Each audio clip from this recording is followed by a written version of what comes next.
That's one of the things I'm working on. The city and police resource center bus. He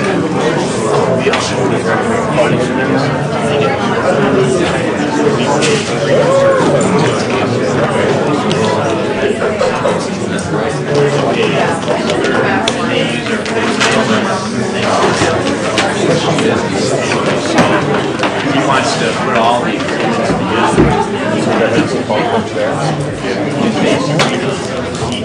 together. Yeah. So him and I are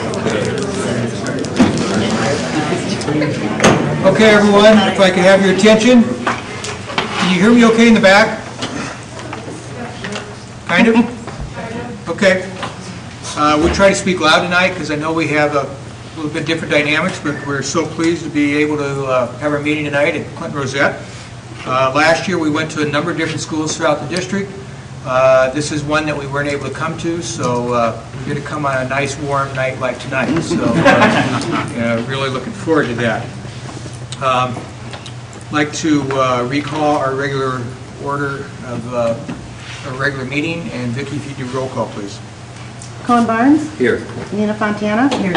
Michael Lord? here. Jessica Lyons? Here. Tom Mattia? Here. Mike Burbick? Here. Tracy Williams? There is one agenda change I would like to make with the consent of the board, and that is to move the non-business consent agenda in front of the presentations. Is that okay? Yes. Very good. Okay, if I could have the gentleman in the front row guide us in the Pledge of Allegiance, please. Everyone please stand. Try a flag here and a flag there.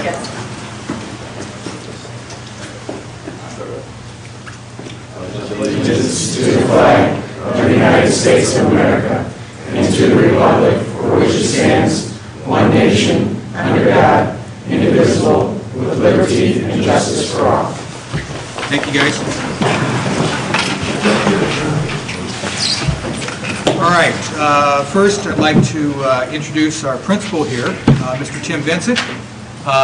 Tim is going to give us a little bit of an overview and talk about one of the special programs they have here. Absolutely. I first want to welcome everybody to Clinton Rosette. It's kind of a unique circumstance to have a board meeting in here, so I just want to welcome everybody. We're thrilled to have everybody, and the setup presented some difficulties a little bit, so we went with we had a couple different ways that we were setting it up, so this is the way that that worked best for us right now.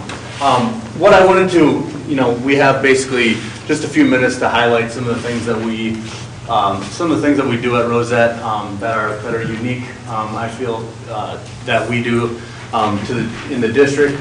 A lot of times you see with our proximity to Northern, you see a lot of student athletes that come and possibly sign autographs or do pep rally type things and things like that. We've put a little bit of a different spin on it this year. This is the first year that we've had a actual one-on-one mentoring partnership, and what we've done is we've had the NIU student athletes. So this is every team essentially at Northern is represented. We had a goal of having six total mentors for this kind of pilot year, and then we would hopefully grow it in the future. We asked for them to, we asked of the mentors to commit to us a half hour with a student every week. So they come back every single week and do some different things with the kids. To get ready for this, I want to recognize just a couple guys that were able to get it. Were able to come tonight. Rocco, go ahead and stand up here. We've got Rocco and Jess. Rocco is on the soccer team. He's won. These two have both been kind of on the ground floor as kind of our two of our first 6 guys. Right now we have 24. We have 24 student athlete mentors, and we've grown it to where we have 15. Our ROTC has kind of partnered with us as well, so we have 15 ROTC mentors as well. So we've grown substantially since even when we started it this fall, and things are going really well. So I just wanted to highlight just a few things as we go around here. We gave both the mentors and the mentees, as we're calling them, we gave them a survey on basically what do you do with your mentor, what do you do with your mentee, how are things going, things like that. So the first question we asked them is what do we do?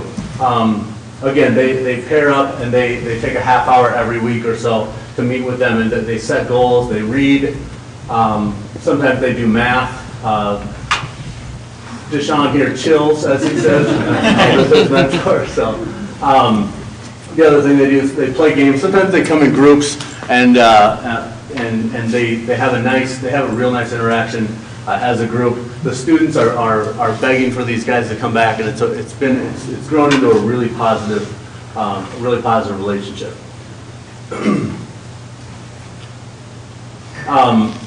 Can't see it as well here, but this is something that we asked our student athletes what it has taught them.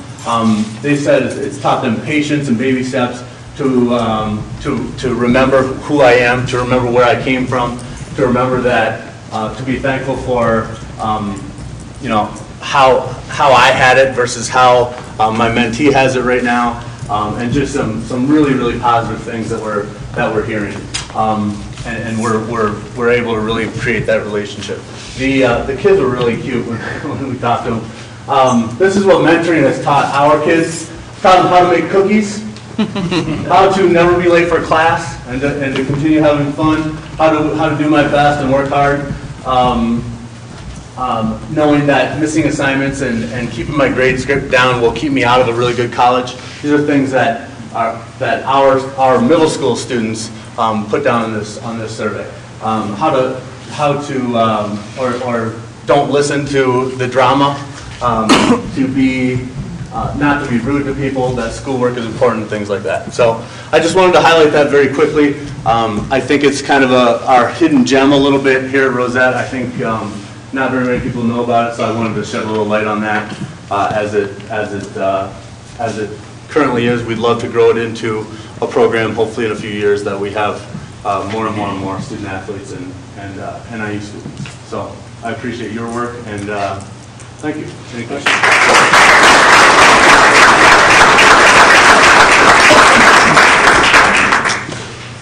Did I get others familiar?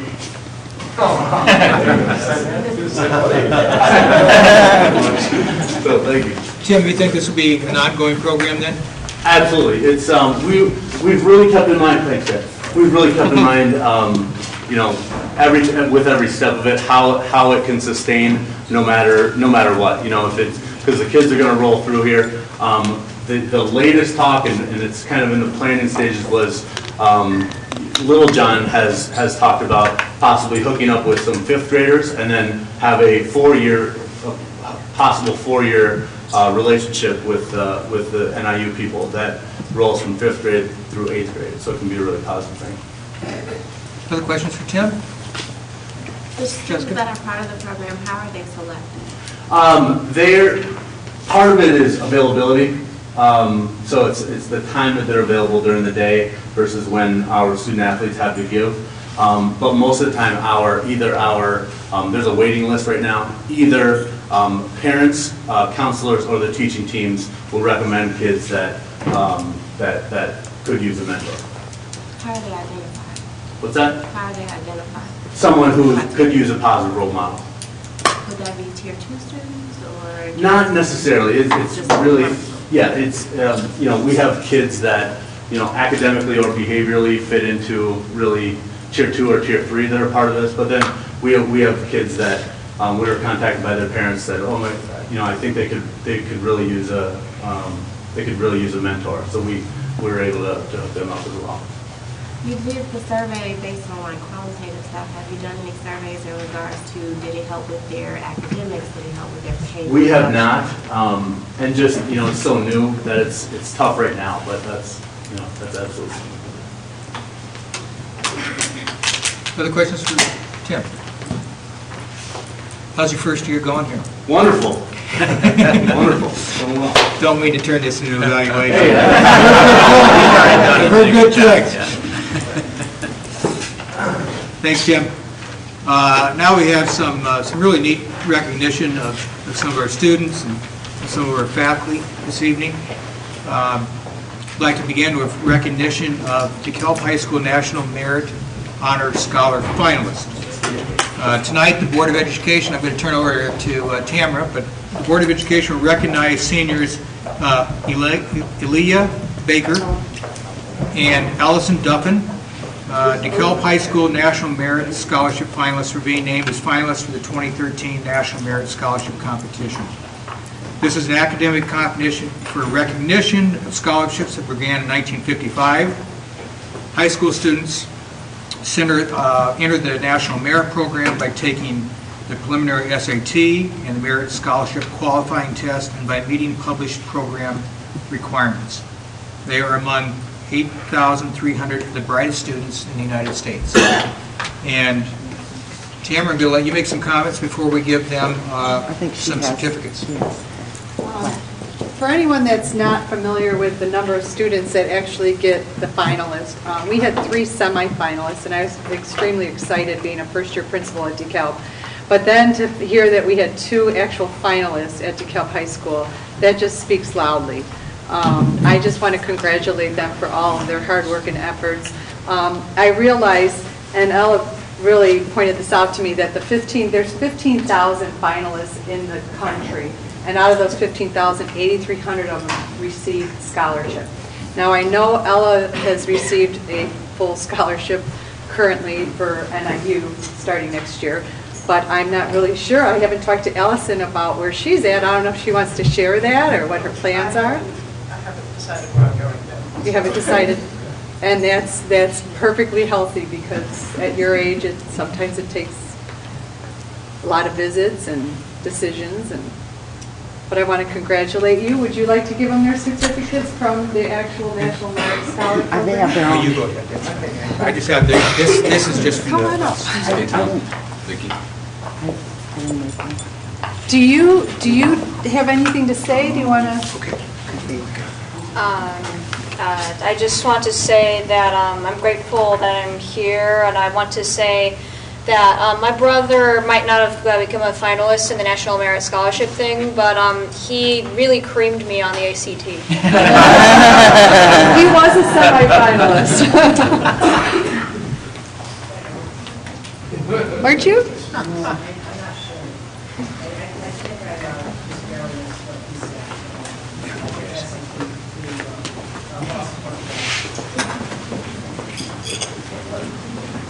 That's awesome. Congratulations.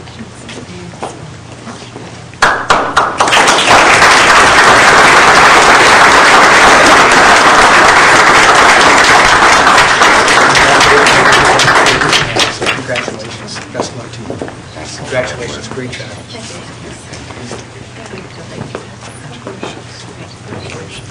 Great honor. Congratulations.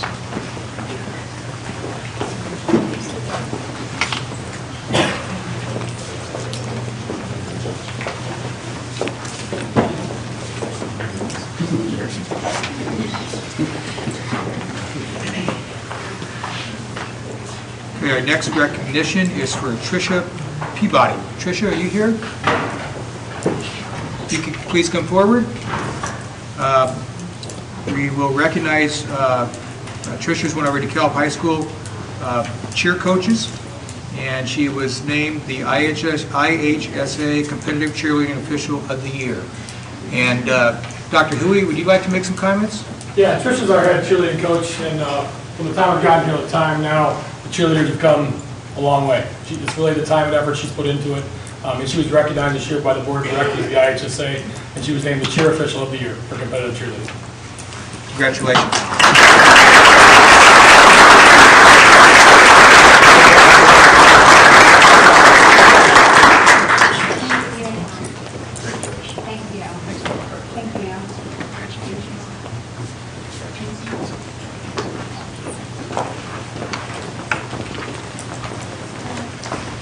should just maybe stay up. Yeah. Next, we're going to recognize Inga Arnold, who is our family and consumer science teacher. Do we have some loyal midweek readers? Hopefully you do. There's a great article in there about Inga. The Board of Education tonight will recognize Inga Arnold, family and consumer science teacher at DeKalb High School, for a recent article about her class in the midweek newspaper. I'm sure it's available on the archives. Is that right, Mr. Thomas? Okay, good. So, if you'd come forward, and Tamara, if you'd want to say a few words. I think she has a special treat for you. Oh my God. By all means. The students have a special treat. Yes, for one you. of my students decided that I had said that we were doing this, and they were excited about the article being written, and so we had stuff on the board, and a few students signed it because they felt that they needed to autograph something for the future and whatnot. So they wanted, some of them wanted to make some cookies, so we have a little treat for you all. So if you guys want to have some chocolate chip cookies. No question. You guys can have those. Oh, I get a thing. Yes, you get a thing. Oh, wow, You get a thing. It's your turn first.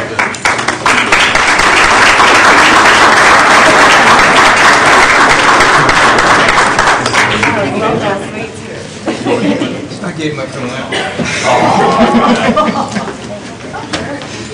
Well done. Okay, now these people associated with this program. You want me to read all of this? Okay, next we want to recognize Jen Montavon, Kelly Hamilton, Dave Roman, and Kelly Wookty for their involvement with the special program. I'd like Brooke Condon to please come forward. Brooke is our assistant principal here, and Brooke, instead of me reading all this, I think they'd love to hear it come from you. Can I have the script? This is our first year of developing a professional development school with NIU in the middle schools in DeKalb, and it's kind of started. We have two different categories of our recognition tonight. The first group is a group of people who have started to serve on the site committee here and have helped establish programs and partnerships with NIU, develop goals. Between the two middle schools right now, we have 15 programs that partner with some aspect of students or staff at NIU right now. And the staff that we have here have been instrumental in bringing all of those things into building, and the benefit, you saw a little piece of it today, but the benefit for our students and furthering our relationship with NIU has been huge, and they put in a lot of extra hours and time. So we've got Kelly Hamilton. Come on forward, Kelly.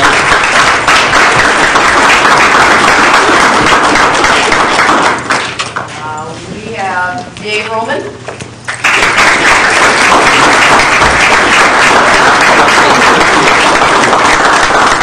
Kelly and Dave also have been some of our first teachers who are helping to implement the full new program for cooperating teachers, where teachers are here with us for a full year and is kind of changing the face of how NIU does student teaching.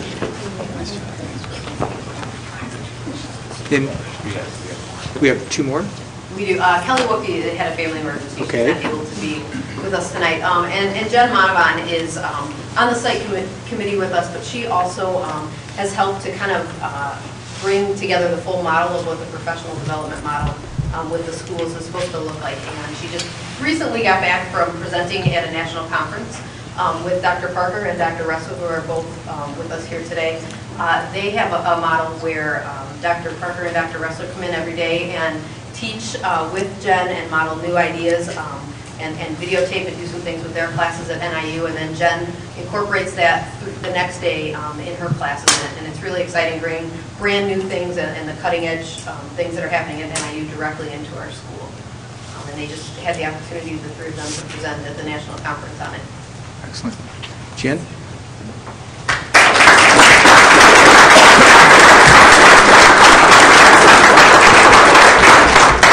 Thank you for all your work on this. Good to see you. Very nice job.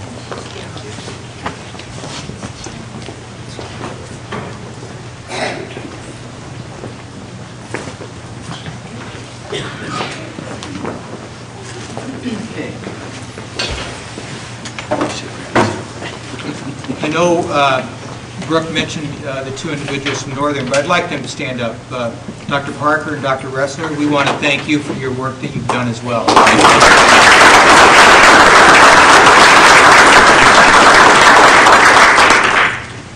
Okay, we do have acceptance of some gifts.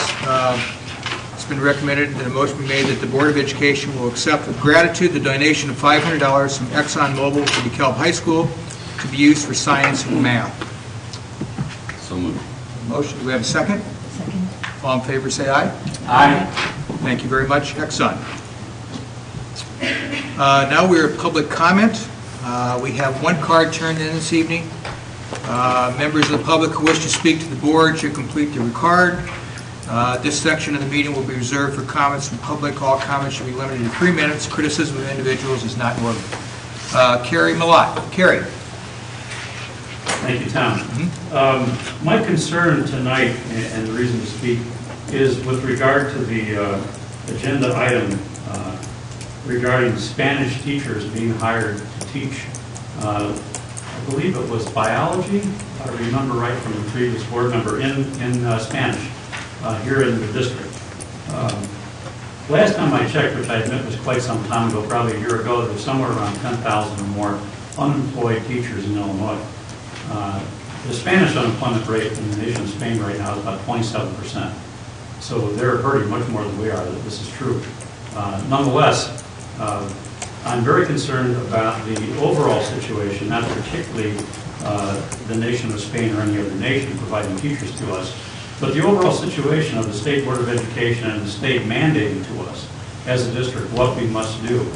And then after they've mandated that, in other words, that we have to in this case, because of the number of students whose native language is Spanish and who don't apparently comprehend the subject matter in English, we must, by mandate, teach them in their native language. We apparently have to hire someone that understands the Spanish language as well as the English language so they can teach and help these kids to understand that. That I agree with and understand and support. However, in a time of extreme unemployment for teachers here in this state and in this country, I have a difficult time with the potential conflict of interest in just the overall situation of hiring someone from a foreign country, bringing them here when we have so many of our own teachers that I don't know, Connie probably has looked and looked, but it seems odd to me that we can't find someone, from all of those people, at least 10,000 in this state, not to mention many who are nationwide,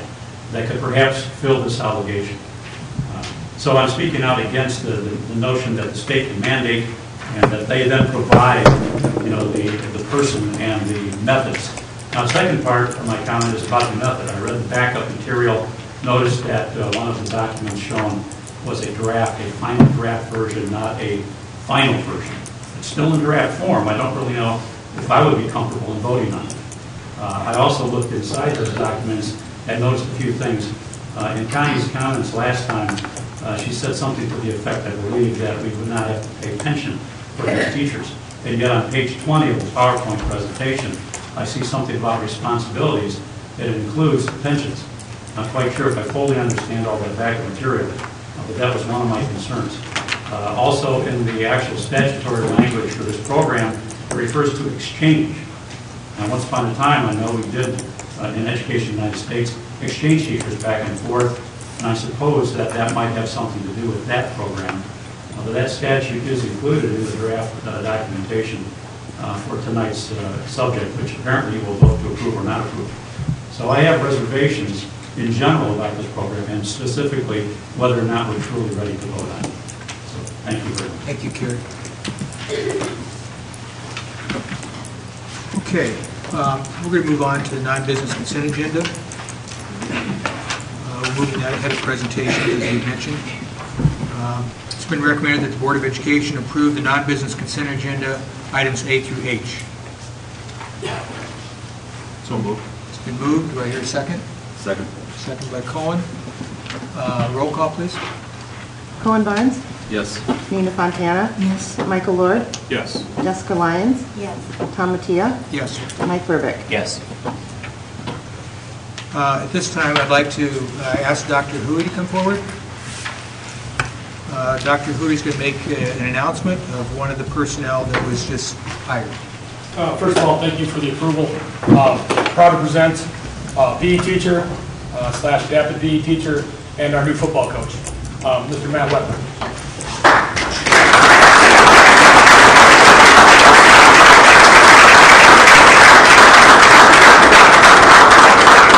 Matt's here on this family night. His wife Susan, his son Mason, his daughter Madison. You will see them around a lot.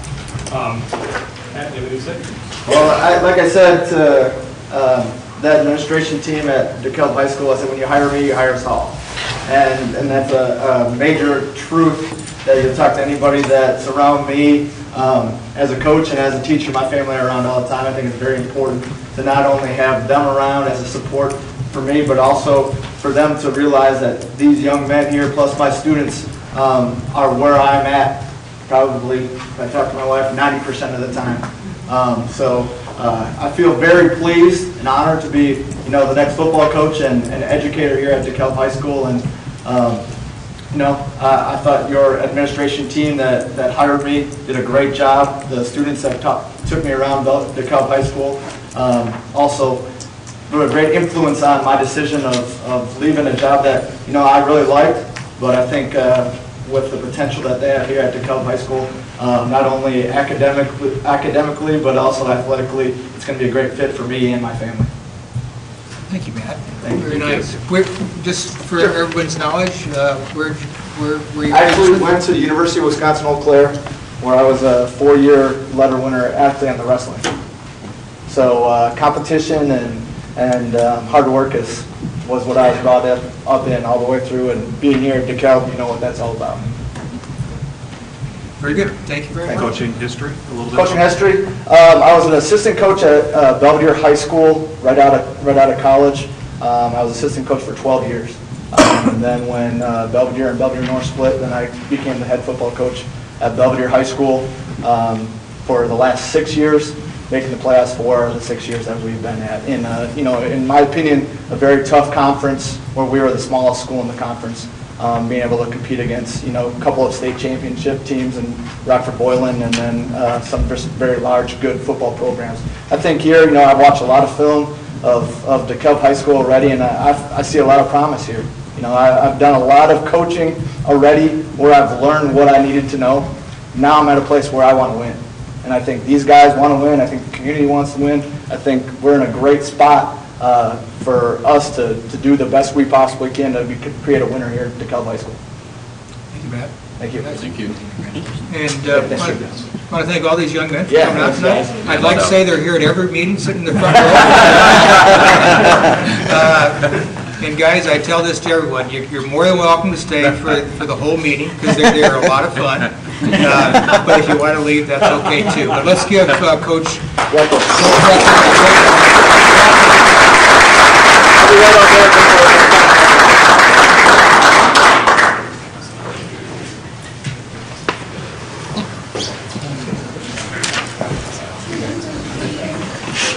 It's okay, guys. It's really nice.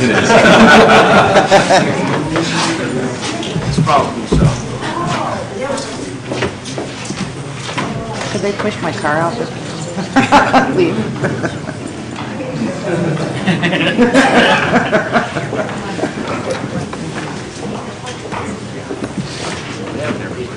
Okay, we're going to move on now to some presentations, and as many of you know, we made changes to the algebra program this past year, and Tamara Ropter, our principal, and Paul Severino, one of our teachers, is going to give us an update.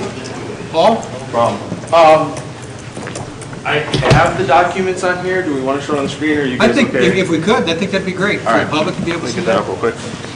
Some of my shorthand I'll have to explain, but the major thing to this is that we've seen some major improvement in our numbers this year by instituting this program, or partly instituting this program.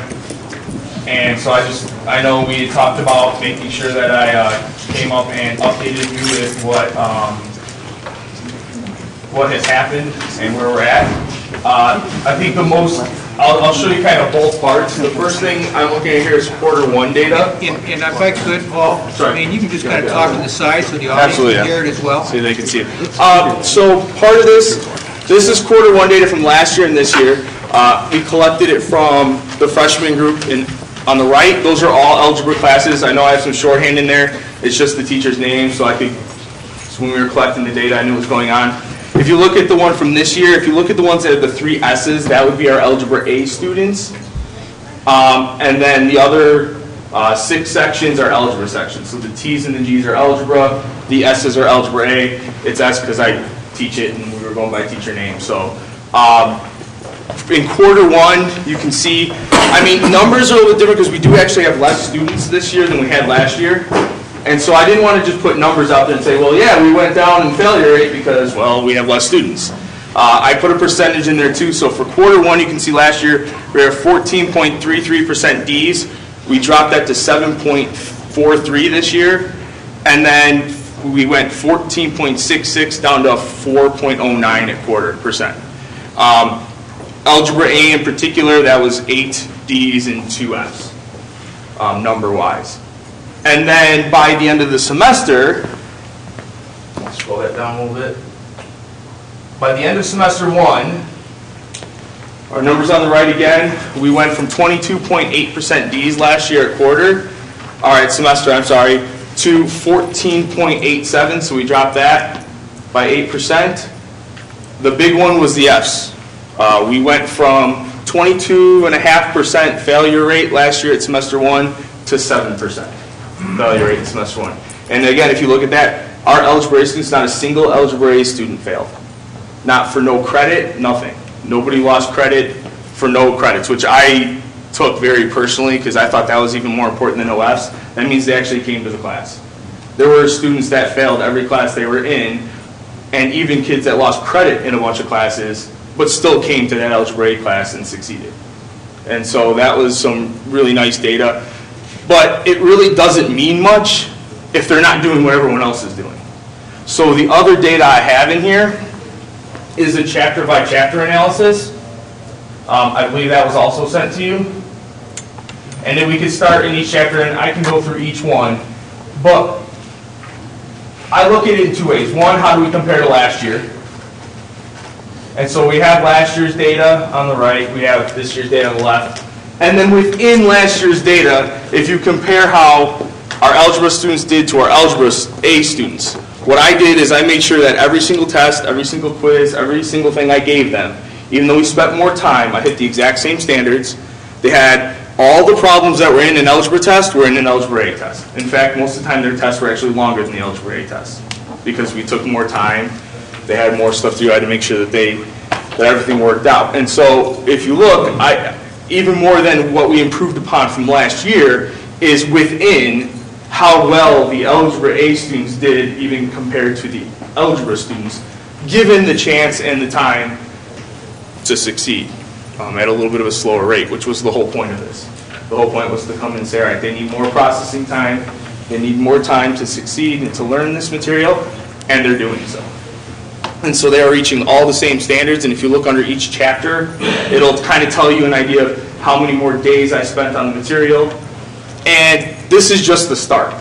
Okay? One of our big, and we know this, one of the big issues is second semester. Even bigger than first semester. We were up around 38%, 37% we presented to you the last time for the year before. Last year we were close to 40% second semester. So this isn't just something for this year. We have to keep updating this. This has to go even to next year when these kids are taking Algebra B, which is the second semester material. So this can't just stop. We can't be, yay, we did this and look at this for one semester. This is a 2-year process that we have to show. But I thought this was a very, very good start, and I wanted to make sure we shared that data with you guys, because I know this was a big thing last year. It was a big thing. Questions for Paul? Just the first thought that comes to my mind is, how much do you attribute the difference between this is a different class than the class that was going through last year? There's always a difference between classes, but we saw a sustained almost 2.5-year cycle of, we went, 2 years ago was 37%, and first semester was right around 20. Last year was 38 or 39% second semester, it's 22% in first semester. So it wasn't like this was just comparing to one group. I just don't have all the data from backlog because I don't have access to all of that. And we started the Freshman Academy last year, which was different. So there are a whole bunch of different influences on this. And does the new class coming in have something to do with it? Absolutely. I mean, each grade has their own dynamic. But I can tell you just, and this is totally anecdotal, I can't prove this in any way, shape, or form. But looking at some of my students, if I were to have put them in an algebra class, or I taught them the algebra class that I taught last year, I would venture to say out of about the 80 students I had, at least 20, if not up to 40, would have failed first semester. Just knowing how many of them wanted to give up right away. But we had the time to make sure that they felt successful. I had kids that came in and were telling me, I've never passed a math class ever, and they're getting a B. Why? Because they got confidence. They felt like they could do it. They felt like they could accomplish it. A bunch of them were like, oh, it just went so fast, I never got anything. They just went on to the next thing and said, well, here you go. And they were very appreciative and really bought into the program. They really liked the idea that they're moving at a little bit slower pace and that they actually understand math, some of them for the first time. Any questions? Impressive. And we will be continuing this data, so I'll make my way back here probably by the end of the year, beginning next year, to show you semester 2 and so on. I have something. Please. Also with the data, is it possible as we move forward, like you said, this is fresh. Right. If we could look at more assessment piece, like what tools are you doing with? How do we know that they are actually understanding this information? Because based on the numbers, we could do easily, it could be skewed to look like grade inflation. So, but just to make sure that that's accurate. Because these are chapter test grades with the same questions in them. That's what I'm saying for your presentation though. Can we have that so that way we know that that's what that's in I regards to? could show you all the tests. The same thing, the other thing I have in here, and I can just get, I don't know if I can get it over here. Let's see if it's in here. I just have to see if This it's. is just a request for a presentation. Right, I just want to see, this is other data I didn't include it because this was something that is new this year, the CFA data that we're doing. We actually give CFAs twice a chapter in algebra, and I give the exact same CFA. Nothing changed, same questions in algebra A, but when we get there. Okay, yeah. And so this is another thing where I have graphs and charts, and we have algebra compared to algebra A, like 90, 94, 98. You go to algebra A, their first one. The first question wasn't as good, which we worked on and corrected by the test, but they were in the 90s for the next two.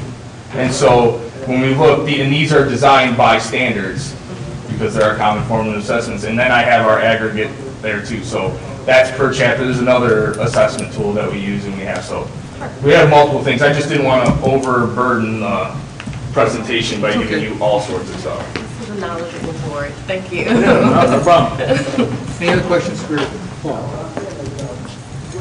Dr. Mueller? I'd just like to make one comment.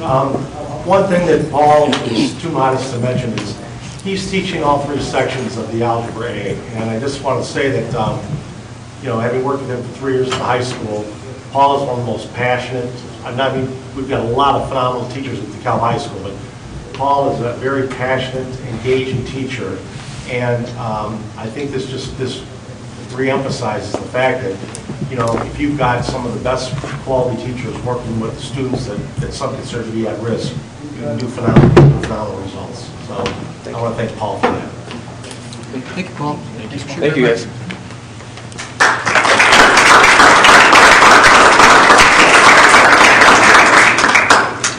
Okay, now we have a discipline data update, and Tamara and Sean. Sean, you going to do the presentation? Sean Chamberlain, one of our deans. Just take this for a second. I have to get it up on No problem. computer. Sure, access.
Vicki, do you know how to use Word docs? No, that's my first time. Anyway. I have my computer right here. I just didn't want to hook on this computer. Do you want to take my iPad?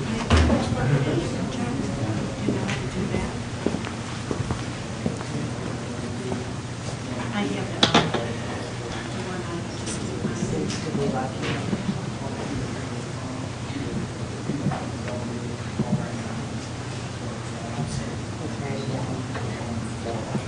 It doesn't go like it on my computer. Just thought this would be faster.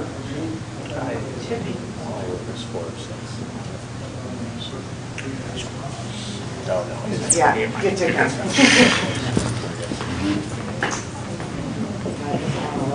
It's okay. All right. You hear my foot tapping, Vicki? He's got to jump in. You hear my foot tapping? Yeah, making us nervous now.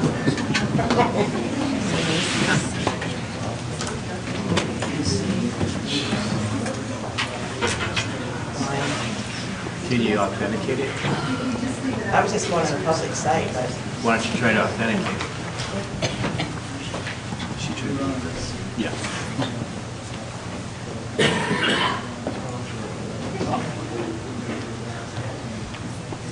I'm just trying to bring up this PDF. yeah, so why don't we just...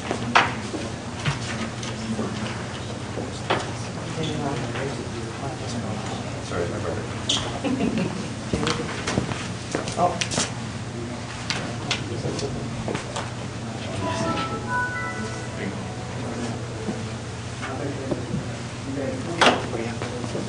As long as you're up there, you scroll to it. 31 years. Here, Sean, I'll take that. I can figure out how to scroll on it. Be great.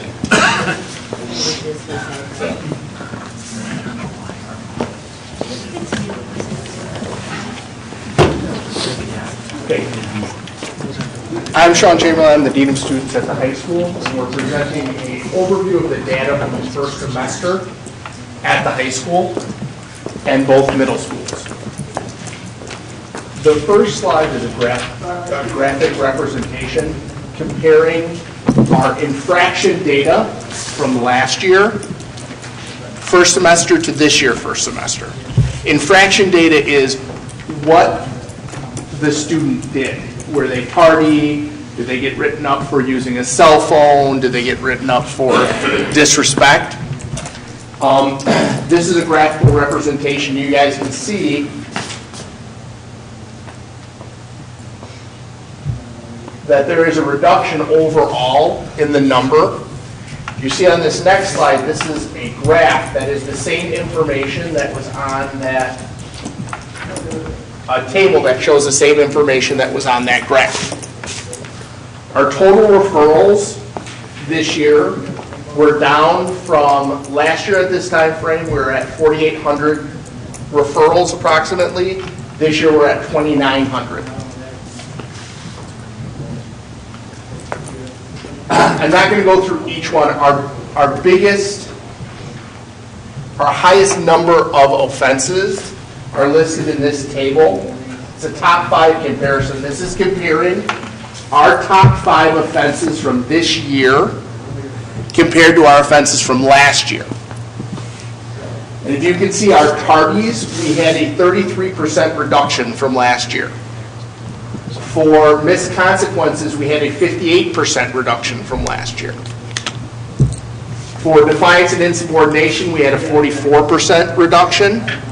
For parking lot, we had an increase, but that's because we did not do parking lot offenses last year. They weren't enforced, so we had a increase in parking lot. Unauthorized area and skipping class is 16% reduction, and overall our total referrals were down 40% from last year. The next slide is a response data. This is after they get written up, what is the consequence they receive from our office? You can see we're down quite a bit across the board, and this is once again a table representation of the same data.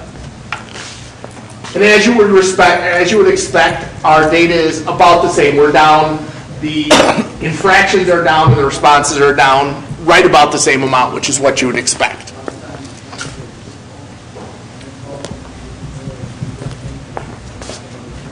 Our last graph shows infraction data by ethnicity.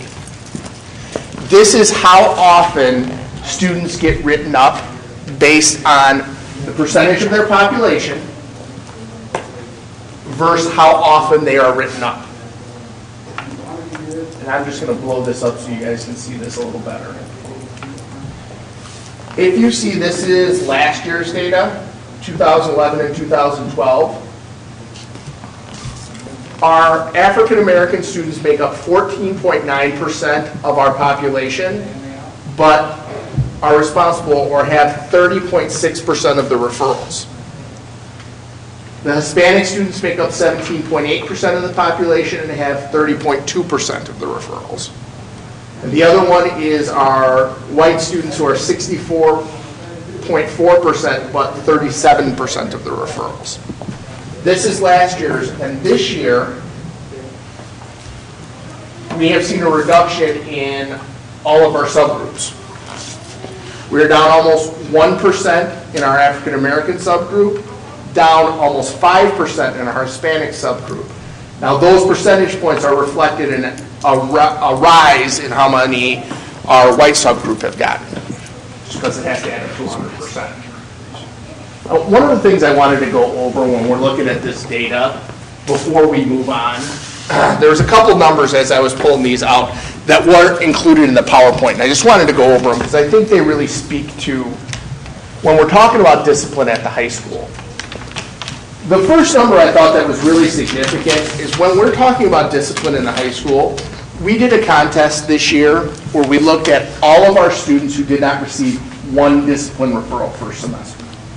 And that was 55% of the entire population of the school were never seen in our office.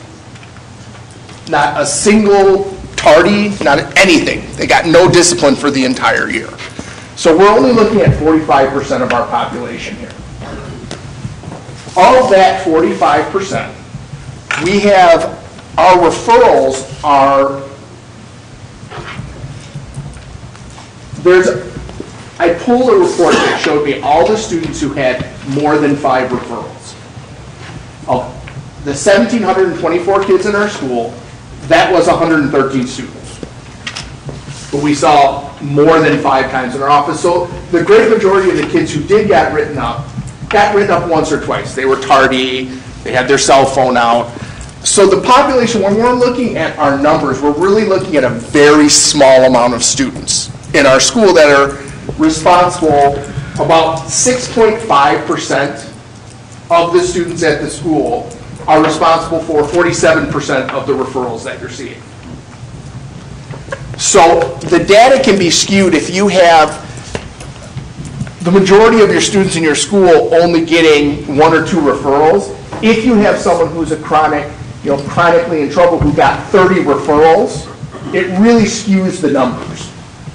So some of the numbers we're looking at, I think, give you a false sense of the amount of kids. We look at these numbers and you see all these referrals. You realize that we're really talking about a very small percentage of our population when we're looking at this. And the next slide we have in here is response by ethnicity. This is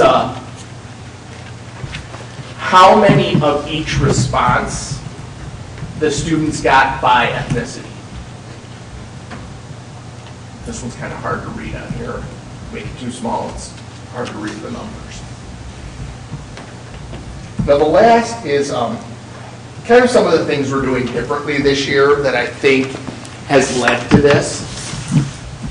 And I think the beginning of this year, at the first staff meeting we had a discussion with the teachers about making an extra step and making sure that before they write the students up that they make a phone call home. And I honestly think the majority of this is our teachers have really stepped up. They're making more parent contact, and that, I think, has led directly to a decrease in the amount of referrals that we've had. They've really done a nice job of stepping up and doing that. We've tried to do a little bit more with our PBIS system, with us being more involved.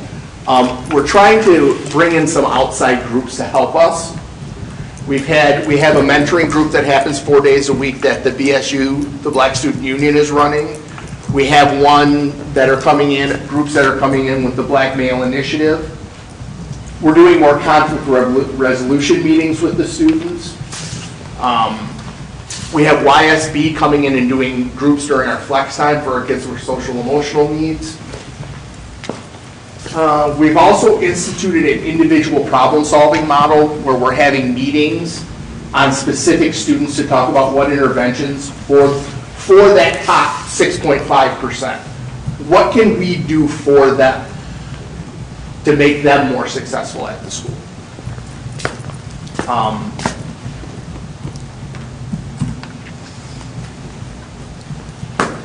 We've also instituted some different responses, which is we're trying to be more creative with our discipline. We instituted a lunch detention and some different responses, which I also think have really cut down on the number of missed consequences and some of the things we were seeing last year. Now, this is my part of the presentation. The rest of it is the middle school data. Do you guys have any questions? Questions for Sean? I do. Who are the 6.5%? What do they look like? You mean racial breakdown? There are the 113 students. There's 41 Black, 40 Hispanic, and 32 white. Is the breakdown. And do you know what like the number one response count or offense was? Tardies. Our number one response across the board for the last 4 years have been tardies. If you look, I mean, it's down this year, but consistently, if we look at our offense data, tardies are by far, looking at 2,000 last year and 1,300, almost 1,400 this year. So the 6.5%, and being specific, the 6.5%, their top offense was tardy. And then okay, I understand we have the interventions, but how many, what's the percentage of diverse student support services or teachers or whatever do you have in the school? In DeKalb High School that's there every day full-time? I'm not sure exactly on the number. I'm trying to think of the support services. I don't think. Tara, would you know? I'm looking for the ethnicity at the high school, full-time employees. Do you know how many are at the high school? Certified staff or student services? Either or, certified staff or student services, but not intervention groups, not like the college students coming or mentoring programs. Who's there every day full-time? I can't tell you certified staff, but I can tell you student services. We have one white male counselor. We have 5 white female counselors and 2 African American male intern counselors in the student service area. 2 white female social worker, a white male social worker, a white male psychologist, and a white female psychologist in student services. Thank you. You're welcome. Other questions for Sean? Thank you, Sean. That's a staggering reduction. I mean, Nice job. yeah, I mean, I'm absolutely amazed. You know, we've been clapping for just about everything else. I mean, I think that deserves a round of applause.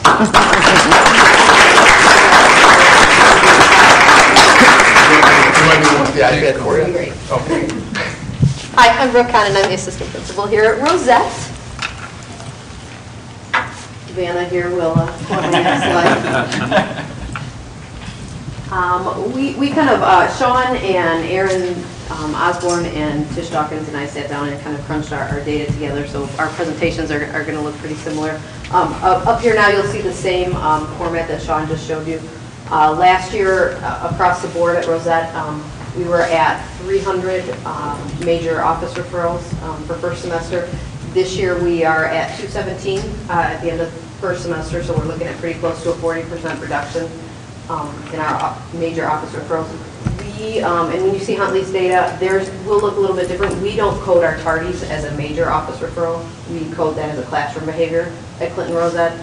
So the significant difference that you see in numbers is in the reporting of tardies between the two buildings. Our continued top offensives for both years continue to be defiance and insubordination. It looks a little different in how it's coded up there because we met at the beginning of this year with Dr. Summers to clean up our coding and make sure that we had a better reporting system. Our response data from the 2 years is that we've got about, we had last year 129 after-school detentions. This year we're at 74. We've got about a 10 total decrease in out-of-school suspensions. Have worked this year as a school to look at doing some more restorative justice type consequences for our students so that we are doing some more proactive and learning type consequences as opposed to just a punitive consequence to follow up. So we've seen a pretty significant reduction in our repeat offenders through that, as well as kids that are missing class time for those type of consequences. Our ethnicity breakdown, we have the same discrepancies and disparities that the high school has. We have seen about a 10% reduction in the discrepancy for our African American students, and 7%. Last year, our African American students made up 42% of our total referrals, and this year we're at 35. So that we still have a pretty significant discrepancy there. Our Hispanic population is represented pretty equally. It's been around 19% of our population and 19% of our referrals this year. And with our white students, we're looking at about 60% of our population and about 40% of our referrals.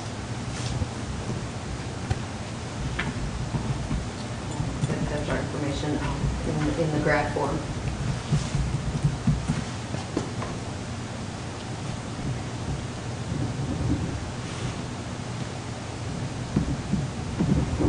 This is our response count by ethnicity. Throughout the year, we do have, again, a discrepancy in the number of out-of-school suspensions that we've had for African American students. We've got 21 out-of-school suspensions for African American students, 15 for Hispanic, and 14 for our white students. So that's another area that we continue to see some discrepancies. We did look at our data a little bit differently. We have data teams where we meet every 6 weeks, and so we look at putting kids that have had multiple referrals into interventions. So currently, every student that we have in our building who has had 3 or more referrals for the school year is in some type of Tier 2 or Tier 3 intervention throughout the board. So then we also looked at what percentage of our students by ethnicity did not have a referral at all. And we're looking at some pretty significant discrepancies there. Right now as a building, we have 42% of our African American students have not had a referral, at least one referral. 82% of our Hispanic students have not had one, and 86% of our white students have not had a referral this year. And then this is a list of our, we have been looking at our behavior intervention a little bit different this year as a school, as opposed to just doing behavior plans that kind of revolve around individual type plans in response to behaviors. We've looked at planning some identity development and identity affirmation groups and school connectedness events for our students so that we can have more positive school climate and hopefully reduce our referrals that way. Things like our mentoring program, that we've had and some of our other, we've got a check-in system and a STEP program, which is our student empowerment program that meets daily at all 3 grade levels. And lots of mentoring groups that we partner with NIU and other community resources to hopefully build some more of those resiliency skills and positive school climate within our students.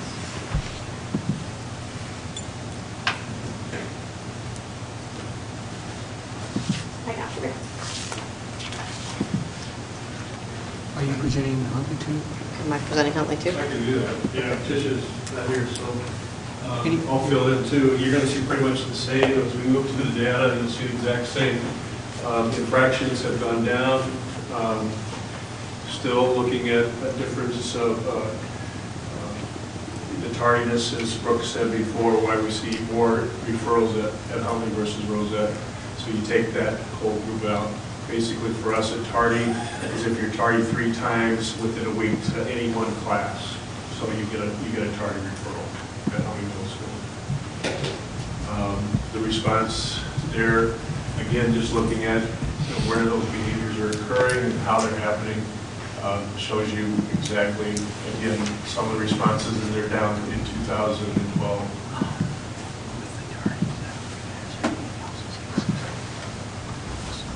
Again, a breakdown by ethnicity. Again, we'll show you some of the percentages. Again, pretty common what we're seeing throughout the district in terms of our different ethnicity groups in terms of last year to this year.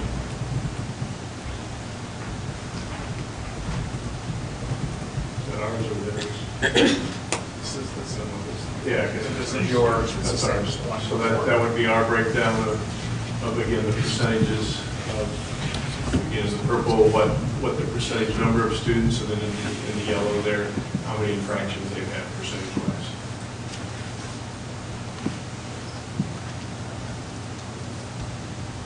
And then just the numbers that bear that out. Again, very similar to Rosette, the black population, 42% Hispanic, 82% white, 80%.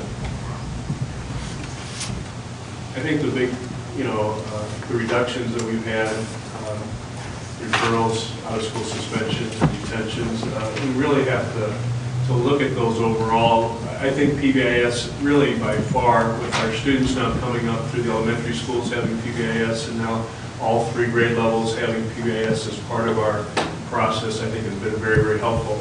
And particularly it was said in all 3 schools, the renewed effects with the teachers. As the teachers are getting on board to that process and they're in the hallways, they're working with kids, they're trying to exude positive behaviors for kids. I think that's really helped. All our schools look to monthly ideas. Right now, our month right now is watching hallway behavior. So we've got teachers out there, we've got kids getting positive referrals for doing the right things in the hallways. And every month there's a little bit something different as we go through. So pretty much the same kinds of things. The mentoring programs are there too. Middle schoolers are just, they do dumb things sometimes, and we try and work with them. And hopefully, again, we don't see those recurring referrals. And I think that's where you're seeing a lot of this reduction is a student gets a referral and we're working with them so that they don't do it again. So once again, we're probably looking at about 45% of our students also get the referrals, and then they're not getting the 6, 7, 8, 9. You're not seeing kids. I mean, 2 years ago we would have kids with 20 referrals because they just didn't get it. Whereas I think what you're seeing now is kids after 2 or 3 referrals, they're either put up with a mentor. Situations are occurring where kids can actually say, I'm not going to repeat that offense again. So it really does help. And again, just some of those opportunities, the counseling, the different organizations, the groups, the clubs. And again, I really would have to say PBIS has been a major, major part of helping kids. Questions for Brooke and Roger? Mike? What are some of the behaviors that result in an out-of-school suspension? And then what is the engagement of parents? What kind of follow-through can be done in that regard to whomever would like to respond to that? Primarily anything, we wouldn't really look at an out-of-school suspension most of the time unless it was an act of pretty serious aggression or physical contact with another student, or a type of egregious, something that had potential to cause physical or intense emotional harm to somebody. We have been using this year our alternate to suspension program at YSB quite a bit. So if we got into any situation where a student would be suspended, usually we look at for more than 3 days for any type of really serious offense, then they would be offered the chance to enroll in the alternate to suspension program so that they're getting continued tutoring, getting some crisis management and problem-solving skills while they're out of school instead of just being out in the world. Can I have the difference between the two? Because you said that you categorize tardies as classroom behavior and you do a tardy referral. Can you explain that to me, the contrast and comparison of the two? I think it's just kind of how it's always been done. Part of, I think, why the decision has been made here to keep it that way is a reduction in the amount of time that then, if it's always run as an office major referral, then it involves a significant amount of time with having all the students down in the office, and then that's time that they're out of class, time that clinicians or myself are taken away from doing some of the intervention type work, and getting out into classrooms and doing walkthroughs and doing some of the positive things. So I'm not sure why the initial decision was made. I don't know, maybe you, but that's why we've kept it that way here. The tardy situation came from the teachers. When we went from Huntley, the old Huntley, to the new Huntley, we actually instituted bells. We used to not work on bells, and so with not having the bells, it was hard to determine tardies and things, and certainly articulating with the high school and trying to help there too. We kind of felt, and the teachers brought this forward and said, we need to do something about this. And I would say, and again, kids are kids. A lot of kids don't mind getting tardies because the detention after school, they just rather stay after school and work and have a detention rather than go home. And so we're finding that now we've had to up the ante a little bit, so that student who's getting a third and fourth tardy referral, that was okay to them because they just stay, serve their detention, go home on the activity bus, and that was fine. They just got home an hour later from school. So we finally said, wait a minute, we're going to have to increase the consequences. And so that's why we get some consequences of Saturday schools, possibly an out-of-school suspension for someone who's gotten a tardy referral every single week for the last 5 weeks. They're not getting the message, so we've got to go to that next step. And most of the out-of-school suspensions, again, for us are mostly always some kind of physical confrontation between kids. They just, it's either on the bus, it's either at school, it's before school, after school. Physical activity by far is where your out-of-school suspensions come for our kids in middle school. Jessica, I wanted to follow up to your question because I was hoping maybe we could have a consistent policy at our 2 middle schools on how we handle that going We've forward. actually have a meeting set up to have a consistent. I mean, it just seems like we should be consistent across our 2 middle schools. That's my opinion. I'm sorry, I think you were going to ask another question. Yeah. My other question is the same question that I asked for the high school. What is your student support services demographic full-time people look like? Our student service population is all female and white, except for our part-time psychologist, who is a white male. I am all white females. So again, I'm with Colin too, like I'm really happy about the reduction. However, we do still need to, of course, address that disproportionality of the students. And it does, reflect also our hiring, our human resources, and having a full-time person there. I think it does make a difference. Other questions for our 2 middle school representatives? It's okay. Thank you both very much.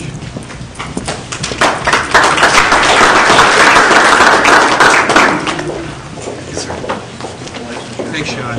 Yeah.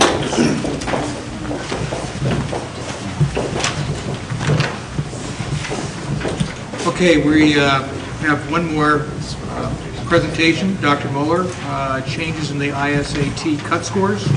Yes, as you remember, late last year, calendar year, we came into the Illinois State Board of Education, made an announcement that in light of the fact that we will soon be moving away from the ISAT exams to more rigorous PARCC exams, and also the fact that they recognized, and they finally acknowledged that the ISAT, the rigor of the ISAT was not as rigorous, which was based on the Illinois Learning Standards, was not as rigorous as the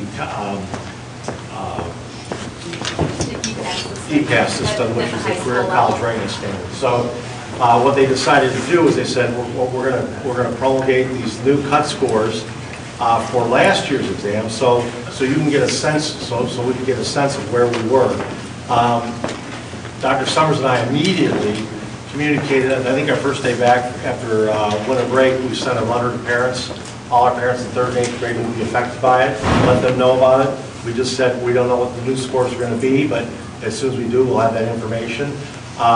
We received that information a few weeks ago, and Dr. Summers put together a real nice presentation. We presented to Curriculum Council last week. We want to present this to you this evening, and then tomorrow we're sending home another letter, which is going to reference this PowerPoint, that parents can go onto the assessment webpage and look at this for themselves. But we just wanted to highlight some of the big changes that are taking place at particular grade levels.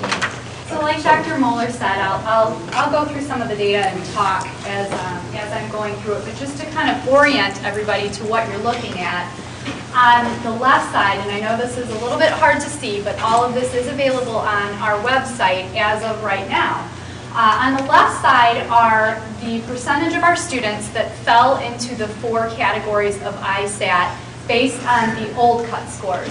And the state of Illinois was kind enough to provide us with that information from 2010, 2011, and 2012. So anybody in blue would be categorized in the exceeds category. Anybody in green would be in the meets category. Anybody in yellow would be considered below standards, and anybody in red would be in the academic warning category. Kind of lining up that 0 point, you can see on the right hand of the screen, if those same data were calibrated with the new cut scores, what our percentage of students falling into each of those 4 categories would have looked like over the course of the last 3 years. So just to highlight some of our biggest shifts, especially in 3rd grade in math. Previously, with the old cut scores, or what would be considered the current cut scores, in 2012, 84% of our students would have been meeting or exceeding standards in math. But with the new cut scores, 51% of our students would be considered meeting or exceeding in math. So that's a change of 33 percentage points. What that means is we are likely to see, with our 2013 data, that the percentage of our students that are scoring into the meets and exceeds category is going to be significantly different than we've seen in years past. The test is not getting any more difficult, at least not for a couple of more years, but the standards with which they are rating the actual raw and standard scores of those tests is what's changing. So here's the same data presented for 4th grade. Can I comment on that? Yeah. The reason that the state is sending this information out now is in preparation for the new park assessments, because they suspect that the new cut scores will be more in line with the park, which is in line with the Common Core. And so they want parents in particular communities to be aware of that before these new park assessments take place. So the other critical piece is, remember, we're talking, showing you our district. This is happening across the entire state of Illinois. So it's not just DeKalb. Like Dr. Moeller was stating previously, the big reason that they're doing this is because the current test is not well aligned to the Common Core state standards, and there wasn't vertical alignment with the system of assessments that's in place at the high school level, which we commonly refer to as the EPAS system. ACT and PSAE are kind of like that culminating assessment. When they did some analyses, they found out that PSAE and ACT were good predictors of college and career readiness in students. But because the ISAT and EPAS system were not well aligned, we weren't able to identify students that weren't on track for college and career readiness at the younger grades. That's kind of why this shift is taking place now, so we can more quickly identify students that might not be on the right trajectory, and then also in preparation for the complete overhaul of the assessment system nationally and in the state of Illinois that's going to take place beginning in the fall of 2014. So we will see the ISAT this spring of 2013, also spring of 2014, and then starting in fall of 2014, we're going to have this whole new assessment system called the PARC assessments, which we've kind of been discussing up here. Which will be administered at a minimum 2 times a year. Yeah. It's going to be based on more of a growth model than just, here's a bar, stand and kids can jump over.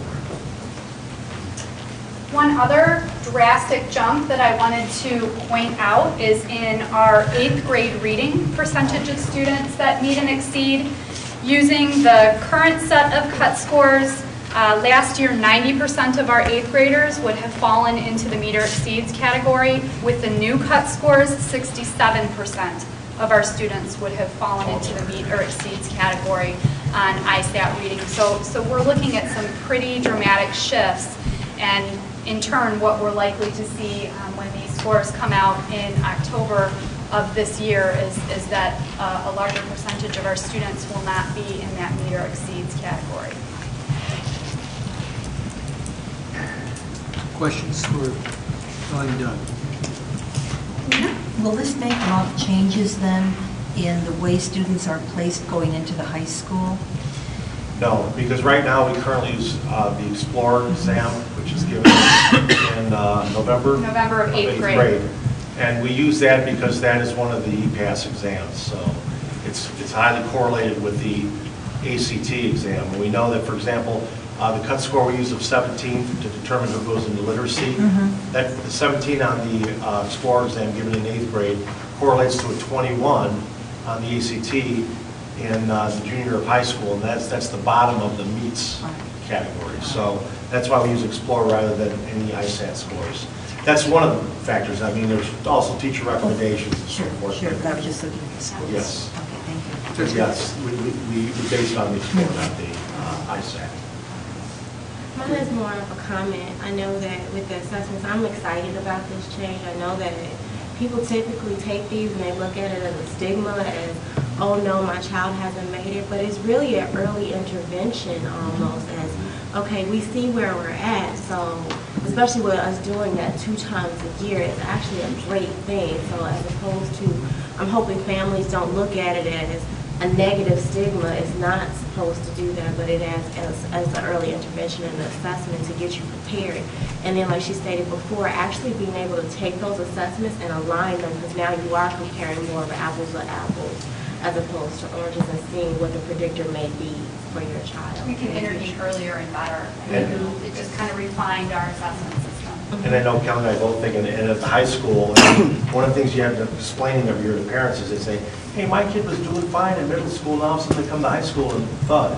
Exactly. And so that will no longer, that should no longer occur because of PARC assessments being administered possibly K all the way up to 12. Possibly K-12. So this has been communicated early on to parents, and you're Correct. going to follow up We're with going to set another one Correct. tomorrow. Yes. So But I we- think incorporating some of the things that Jessica said, the positive reasons why Yes. this is going to be beneficial to the students is really, really And the important. fact that we're going to a growth model rather than a, it's basically, you look at a cohort of students, here's where they were in the fall, and well, let's assume they take it in the fall and spring. Here's where they were in the fall, here's where they are in the spring. You take the average growth of the student. It's not necessarily, how high they were, but basically each individual student, their growth, and then look at the average of that growth, that cohort. To me, that's I think we both agree that's a much more equitable way of judging growth of our student achievement. It's based on growth. We're not going to penalize the students who may not be performing well because the fact it's outside of their control.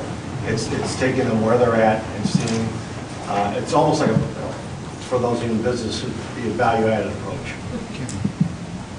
I also wanted to let everyone know that in addition to this district snapshot, I've done it for each of our schools, K-8, that take the ISAT, and that's also available on the assessment page of our website as well. So you can see the district snapshot as well as by individual school. Would you like to see that real quickly where we have it? Because we're going to reference it in our letter tomorrow. Be good. And Jessica, go back to you.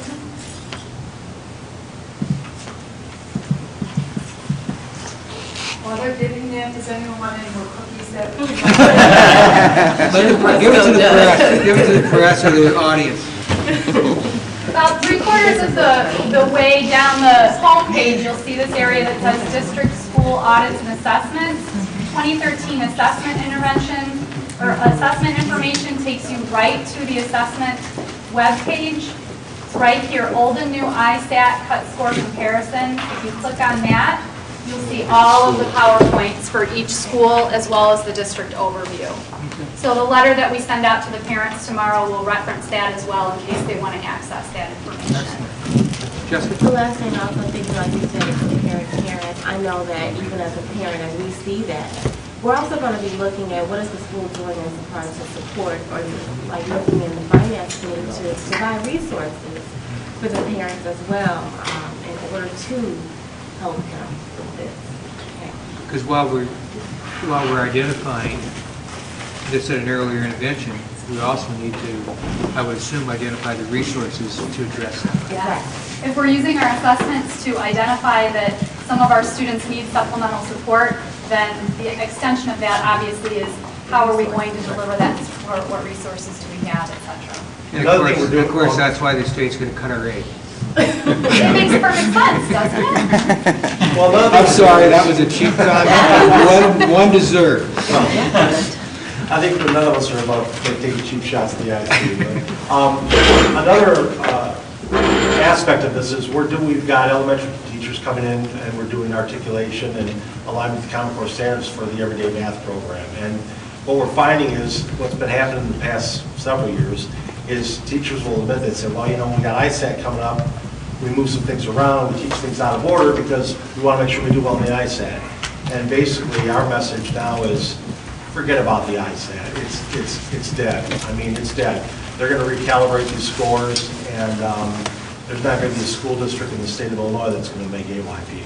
And so we're more concerned about retooling and getting geared up for the park assessments than we are worrying about these ISAT exams these last 2 years.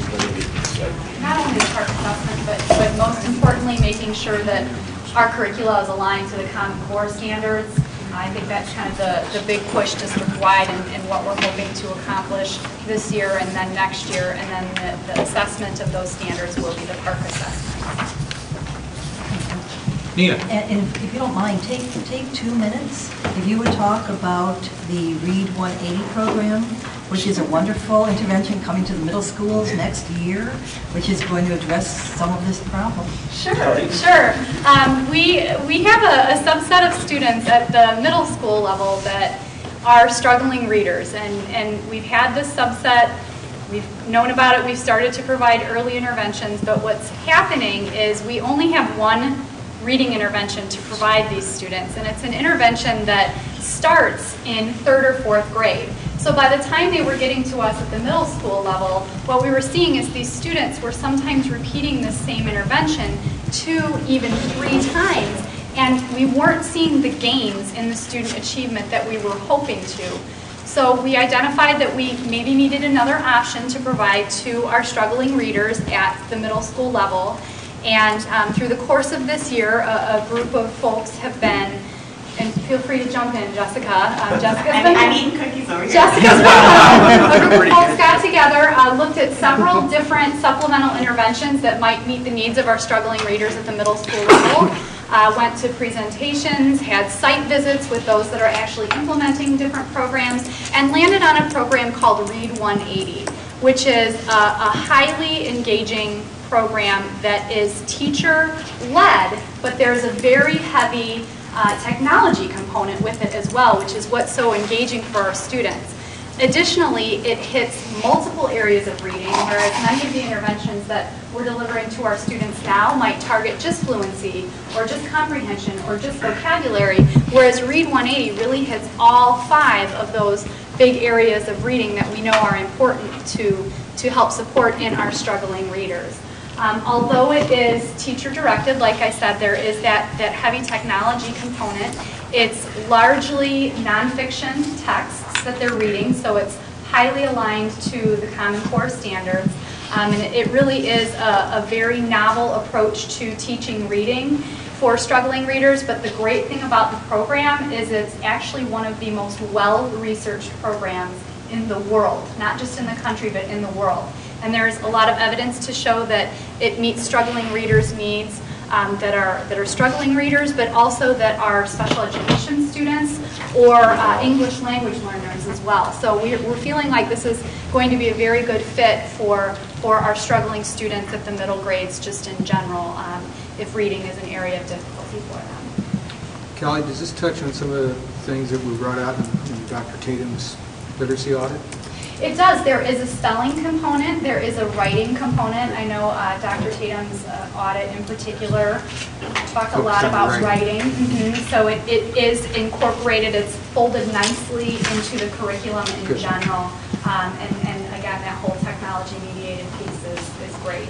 And we actually have a literacy audit recommendation committee meeting tomorrow, and Dr. Tatum's I just asked, hey, if you're available, and he's going to meet with us again tomorrow. So looking forward to that.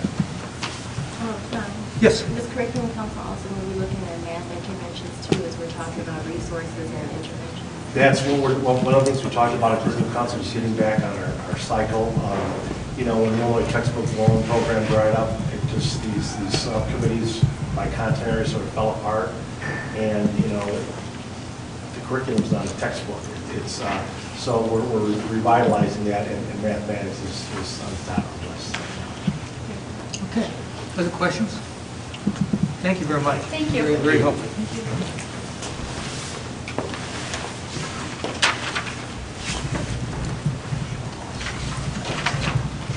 Okay, we'll move on to our business consent agenda. It's been recommended that the Board of Education approve business consent agenda items A through D. Do I have a motion? So moved. Moved, second by Michael. Second. And roll call, please. Nina Fontana? Yes. Michael Ward? Yes. Jessica Lyons? Yes. Tom Mattia? Yes. Mike Burbick? Yes. Colin Barnes? Yes. Okay, that motion passes. Business and Finance. Tammy, Founders and Bus Drop-Off Lane. We talked about this last year, and back to the table. Last July, I brought a couple of proposals to the board in regards to doing 2 pavement projects at Founders Elementary. One of them was for the blacktop playground in the back, and the other was for the bus drop-off. And at that time, we had signed an agreement with the city of DeKalb to fund up to 50% of the bus drop-off lane, up to $75,000. At that time, the board decided not to move forward with the bus drop-off lane, but did approve the playground blacktop behind the building. So that project went ahead, and we have that in place now. I was asked at the last board meeting to bring the Founders bus drop-off lane back to the board for consideration, and the winning bidder from that project last year did also agree to hold their bid price for us into this summer, so that we wouldn't have to go through the bidding process again should the board decide to move forward with it this year. Last week, I believe it was, or 2 weeks ago, Dr. Briscoe and Andrew Gorler and myself met with Mark Bernanke in the city of DeKalb to see if they would still honor their agreement that was signed for the bus drop-off to fund up to 50%, up to $75,000 towards that project. And we do have a letter of consent from the city of DeKalb agreeing to continue with that agreement should we decide to move forward with this summer. So what I'm presenting today is strictly for informational reasons and any questions. The lowest responsible bidder last summer was Royer Paving, and they were also the vendor who did the blacktop playground, as well as many of the paving, most of the paving projects that happened throughout the district. That was another bid entirely. Their bid came in at $145,080. And we also are budgeting an additional $30,000 for contingency dollars, topography fees, and architectural fees. And based on that information and the contribution from the city of DeKalb, the district would be looking to fund just over $100,000 potentially from the operation and maintenance budget for 2012-13 should this project be approved.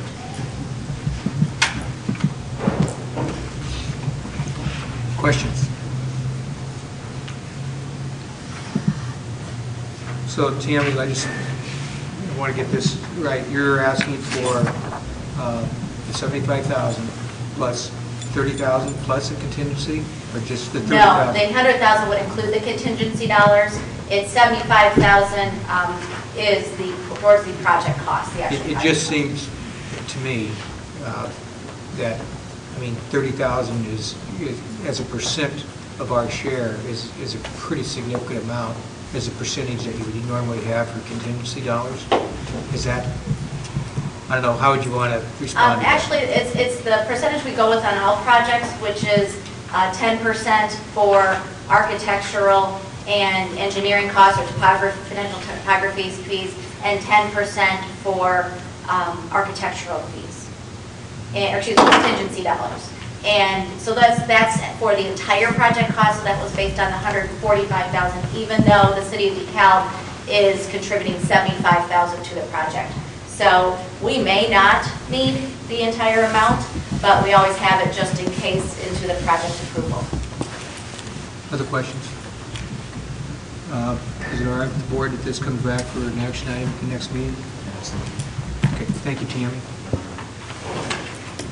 Suggestion changes to the operational services, purchases and contracts. Andrea and Tammy. We did some research on this topic because it has been one that's come up regularly in regards to the board policy versus what the Illinois School Code states. And we did find out that our current board policy in section 4.6, it says that any supplies, materials, or work involving expenditures over $25,000 requires state law bidding based on the state law bidding procedure. Actually, back in October of 2008, the Public Act 95-0990 increased that threshold for school districts so that the competitive bidding does not have to be done for repairs, maintenance, remodeling, or construction unless the project is over $50,000. So what I'm asking is for the board to consider increasing the board policy bidding requirements for these defined projects from $25,000 to $50,000. We would still come to the board for any approval to go for a $25,000, anything over $25,000, but we wouldn't be looking to go out to bid unless the project was $50,000 or more.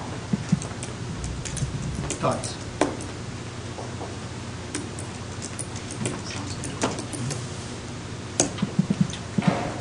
Yeah. Consensus to bring this back then? Yes. Okay, thank you. Thank you. Approval of fees for DeKalb High School for the 2013-14 year. Andrea and Tamara.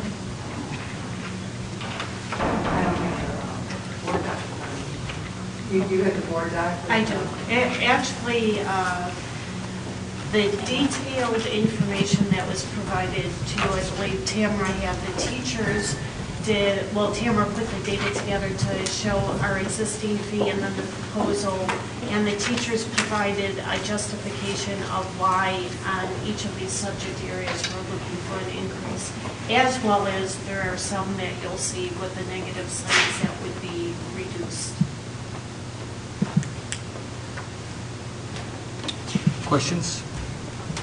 I know it's all in your board packets. Okay to bring this back for action at the next meeting? Okay, you're good. Thank you. All right, an RFP for audit services, financial and special educational. Andrea. What did I miss? Oh, I'm sorry. Excuse me. I'm blind here. Let's go back to D, approval of request for proposal for copiers. And this is an action item. It's been recommended that the Board of Education grant permission to administration to receive requests for proposals for copiers. Do I have a motion? So moved. Do I have a second? Second. Do we have some discussion? Andrea? At this point in time, we have outlived our 3-year lease, so all of our copiers are paid in full. We're into the 4th year. However, due to the overuse of these machines, we have identified some that need some replacing. And we have some ideas of how the ones that are underutilized could then be farmed out to the elementary buildings where they need some additional copiers because of the usage that we're now watching at some of the buildings. So right now, all we're doing is collecting proposals from other vendors to do comparative analysis. Our first task would be to address our middle schools and house them with new copiers, and then, as I stated, farm some of their copiers out to the elementary schools. Okay. Questions? Just a quick one, are you intending to increase the number of copiers in the middle schools, hold it where it is? Actually, we already added a copier, an additional copier at each of those middle schools, so they would still stay with the same number, but perhaps a different type of copier, a little more durable copier for the volume that they do. Okay, no other further discussion? Roll call, please. Michael Lord? Yes. Jessica Lyons? Yes. Tom Mattia? Yes. Mike Burbick? Yes. Colin Barnes? Yes. Nina Fontana? Yes. Now the one we've been waiting for, the RFP request for audit services for financial and special education. Andrea. Correct. Under our current contract we had with our financial auditors, we had a 3-year contract with them, so we are done with the 3 years with them, but instead of just extending that contract to them for additional years, we would like to put a proposal out again and just see where the prices come in from other agencies as well. Coupled in this is also an audit for our support service area. So we're going to try and bundle those. Last time we went out, we know some auditors, even though they do financial audits, they also do some additional, they provide a menu of additional services. However, because this is a specialized area, we're not certain if every auditor would be able to handle this, or we may have to look toward a specialized field for the special service area.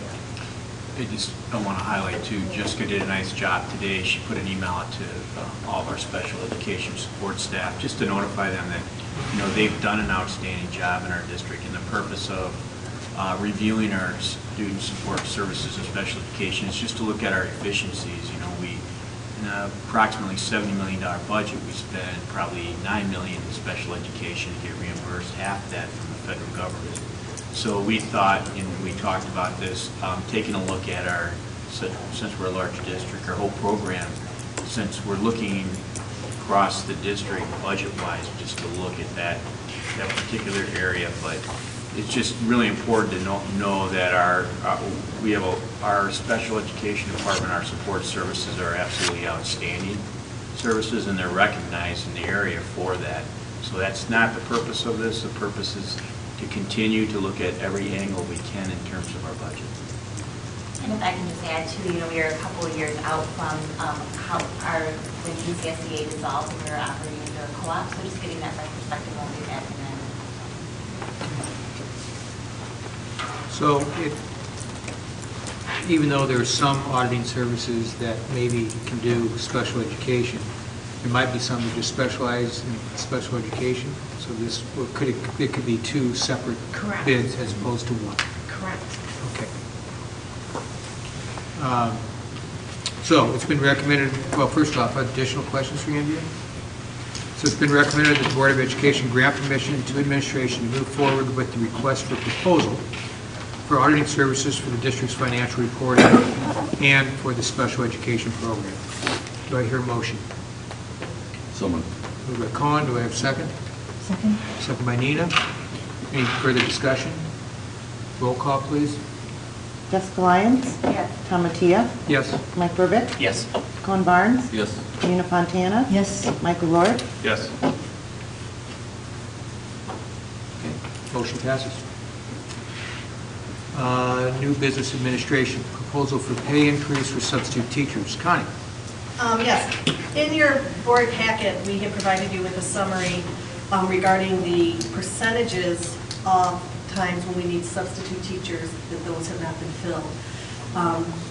As of last week, 9% of the time when we need substitute teachers, those are not getting filled from our registered substitutes. We do have 220 substitute teachers registered with the district. Of those, 147 are also registered with other school districts within the county. So I did find out what the pay is for those other districts when it comes to substitutes. And if you look at the diagram, we are one of the lowest in the county. Just to kind of give you an idea, when we have a position that's not filled, we have to fill it internally, either with an assistant, maybe who is assigned a student, and their student just happens to be absent that day, they're also a certified teacher, we can have them substitute. Administrators are substituting for classes, as well as teachers are giving up their planning periods to fill those jobs. When a teacher gives up their planning period, they are paid $25 an hour. So if we're looking at a 6-hour day that we have to fill a job with teachers, we're looking at $150 we're paying per day to have the teaching staff fill those positions. Plus the TRS, yes, that's just the base. Thank you, Doug. Just, you know, I went through real quickly, and so far in the month of February, we have only had 7 days where we have had a fill rate of 100% for substitute teachers for the district, when I did attach those additional documents for you to look at. So I just wanted to share this with you. We've kind of been band-aiding it this year as much as possible. We're getting hit pretty hard right now with flu season. We have, you know, not because people aren't coming to work, but people are sick or they have family that are sick.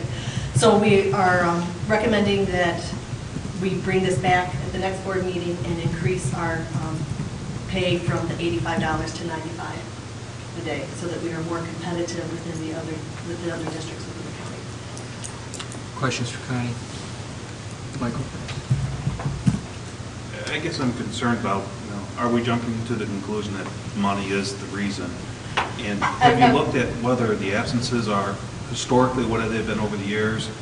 Are we having problems in our elementary school, middle schools, high school, getting them filled? When we've looked at the data, there isn't anything that's jumping out, like we don't have a huge number of percentage of people gone this year versus what they were last year. You know, when we need substitutes, we need them for illnesses, we need them for personal leave days, professional development days.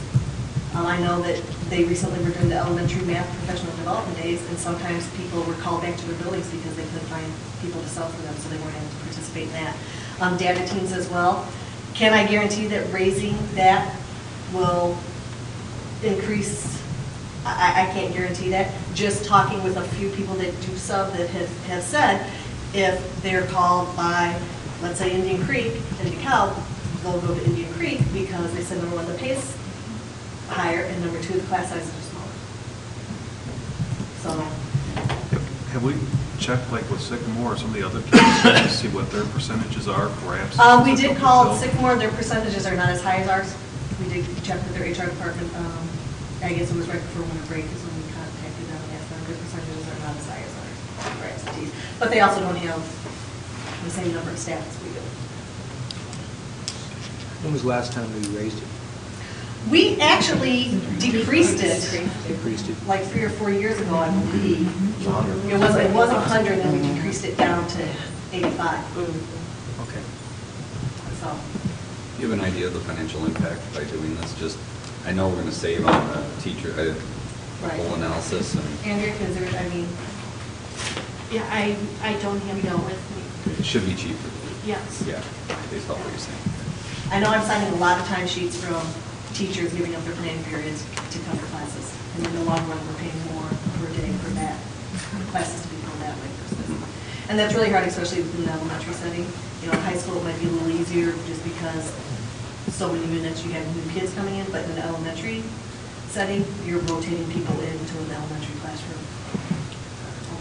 I know that we talked about that in the PTA. A lot of moms were doing it, and of course in the beginning of the year, there's not as many phone calls. So many people were like, but on the base, the rate that they're doing it at $85 a day is not worth it. It's that they can go work part-time somewhere else and get paid more. So now we're hitting with flu season, and people are like, well, I have a part-time job now. I no longer need to do the district because it pays so low. This is brought forth as a discussion item. Is there consensus to move this to an action item, potential action item at the next meeting? Okay. Thank you, Connie. Approval of teacher recruitment, Spain. It's been recommended that action be taken that the Board of Education approve participation in the Illinois Teacher Exchange Visiting Program supported by the Ministry of Education of Spain and the Illinois State Board of Education. Is there a motion? So moved. Do we have a second? Second. Discussion. Jessica? I wasn't aware of the draft piece of it, if that is accurate. Right, well, if you look at it, it's draft because it doesn't have our name in it. Okay. This is what they gave us as an informational item for us to take back to our legal team to have them review it. I have not heard back yet from our district attorneys, but it is just what they are using for all the schools. And once we sign up and are good to go, they would just then change it not to a draft and put all of our information in it as well. And I have not yet heard back from our attorney. Michael? Send this to them the day we got it. Is that one, Carrie brought up a good idea about the pensions, that's the one that kind of struck me the most. If we can have our attorney look at that, Right. maybe we can approve it What pending we no shared- pension funding from the school district. What we shared in January is that we would not be paying TRS, and that is true. We do not pay TRS because they are not a part of the TRS system. That is in the one informational sheet. We do have to pay anything with IRS. We would not, the teacher recruitments, if they're recruited now, they will not contribute to the Medicare and Medicaid until January of 2015. But TRS, we do not pay into that because they will not be retiring from Illinois because this is a 3-year program. Once they're here for the 3 years, they have to either apply for citizenship or another type of visa, but this program is a work visa that the ISBB sponsors for the 3 years. At least if we could have our attorney specifically look at those pieces. Right, since right. we haven't gotten a response back. Yeah, I can contact them. So would you like to amend the motion? That this would be, we vote for approval pending Yes. attorney review that does not affect pensions? TRS. Is that Second. Second. Any further discussion? I think kind of the primary reason reinforced me, because I mean, again, Karen made a good point about unemployed teachers, but this is just because we can't find people qualified to do this. We cannot find, if you remember when we presented with Amy Crook back in January, the last 2 or 3 years, and maybe even 3 or 4, we've had a lot of difficulty finding qualified teachers to teach these classes. For example, we had 2 maternity leaves this year in our bilingual classrooms. We could not find a substitute to cover those maternity leaves that could teach and speak dual language. So even though we have this huge number of unemployed teachers, we don't have this huge number of unemployed teachers who are certified and qualified to actually teach these programs to the ELL students. One of the positions out there is a right. bilingual speech and language position, which you approved for posting a couple of, maybe 2 months ago. We do not have one qualified candidate for that, and I cannot get a contracted agency to find somebody to fill it either. And some of those agencies are nationwide. I just wanted to make a comment on that. Like, I know I'm very big about words, and so I'm very careful when we feel like we can't find someone. But I will say it's just the multiculturalism and bringing someone in. This is a great program from what it sounds like. And although we do have a disproportion, we do have people on unemployment, again, it's still a great opportunity for, our students to be able to have that piece in it. So I don't want to negate what you were saying. I'm actually 100%, but I also like to be careful about saying, well, we can't, because it could be our strategy as far as recruiting people. So I do want to just point out it's still a great program. Right, and we've had difficulties, and part of that is we're in competition with other districts who are in having the same need as DeKalb is with the bilingual. Okay, so motion been made, seconded, and amended. Any further discussion? Roll call, please. Mike Verbeek? Yes. Colin Barnes? Yes. Nina Fontana? Yes. Michael Lord? Yes. Jessica Lyons? Yes. Tom Lucia? Yes. Motion passes. Move on to agenda building. Any potential topics for the next couple of 2 meetings? I'd like to find out more about, coach requirement, number of coaches on buses, just what we're looking at from a policy perspective. with the district to make sure that we've got adequate personnel monitoring our students and extracurricular activities. I'd like to see where we're going with that. Also had a parent reach out really wanting to offer some assistance in reviewing that, someone that's been a coach in the district over years and just has a lot of great insight that they would love the opportunity to share some of their ideas. So I don't know if we want to try and get a little focus group together for input. I think we'd probably start with Dr. Hui and then pass on the information you have. I have the security cameras at the high school, the fisheye. I'm saying that right. You're a tech person, right? You know, the fisheye. I hear that it's not working as effectively as it should. I'm hearing that the pictures are not clear. As far as that, so I'm not sure about that. So we can have some information on that. And the other piece is I've been getting a lot of phone calls about the event and about having, people are just so excited about being able to celebrate their children in an empowering way. They were talking about the parent empowerment is not done so much in the district. One person did talk about examples, to be specific of what I mean. And she said, my baby makes the honor roll, and that's great. She was like, but I don't get to celebrate with the school. She said, come home and they put something on the refrigerator and give you a bumper sticker. And she's like, we don't, it's not engaging with the school. It's not a celebration. And so they said that was a major piece for them in a multicultural way. Do we have a motion to adjourn? Moved by Mike, do we have a second? Second. All in favor, say aye. Aye. Meeting's ended. Any volunteers to go strike cars? Both start. We have to push Vicki out. You have to push me out first. Vicki's stuck. I'm stuck. Yeah, she said she got stuck out there. Only me could do that. It's got authority.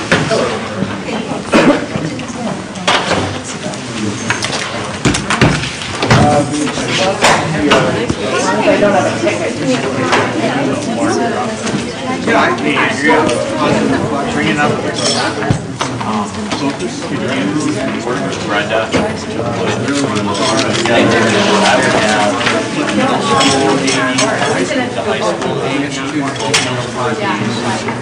And I don't know, talking about maybe a couple of representatives.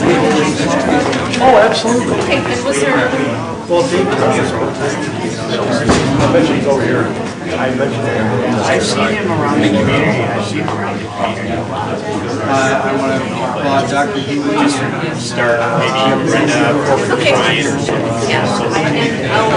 Having a representative on people who are intended to be in the process probably. I think they did a good job. And then we should look at one. Look at district policies. And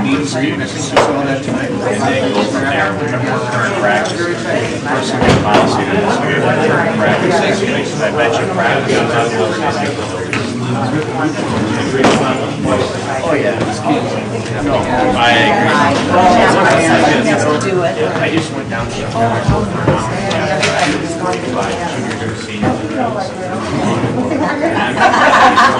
Did you go? That's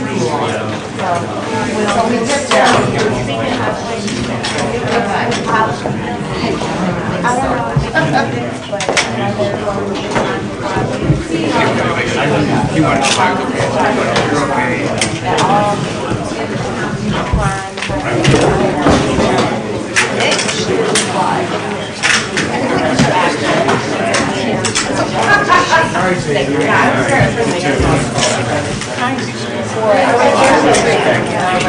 That would be considered that would be I mean, if you want to interview me, I could make up a bunch of lies for you. I'm Irish, I'm good at that.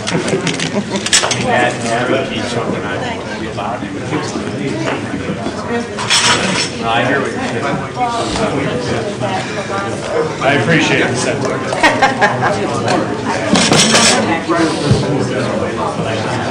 I had all the principals send me a list of all the parent engagement. We should look at it. And I send that out, I think you'd be impressed. It's really hard to get to all the buildings. You will not believe what's engaged with parents in the celebration. No, it's nothing, I don't think it was nothing like that. But they have had a lot of events where we brought a lot of parents in, potluck dinners, and I've asked them if there's a list of us, so we can see how many replicators this is. See you. Thanks for coming back to us. I'm not going to be I'm a new I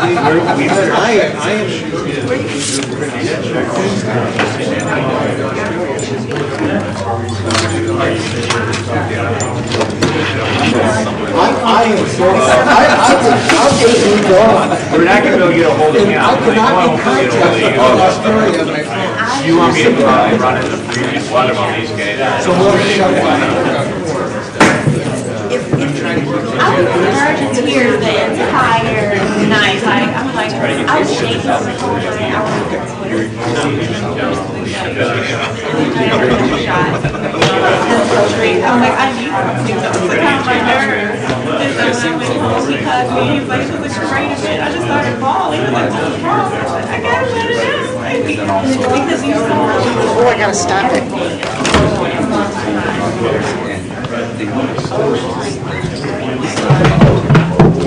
I gotta tell you, Illinois law recording stuff is crazy. Illinois law and recording stuff? Yeah, Illinois is a two-party state. Basically, you have to ask somebody's permission in order for them to record. Oh, yeah. But you can record board meetings. Oh, yeah. Yeah. Just improve upon it. Oh, wait. Thanks, Carl. All right. I'm not a bad person. Yes, and that's what everyone kept saying. But interestingly enough, it only applies to video, audio. You can take as much, still photos or video, but silent video. It's frustrating. I think that would be the grounds for something else, but it's a lot. Okay, how do I make this going? I'm not a math person. I'm not a math person. Very.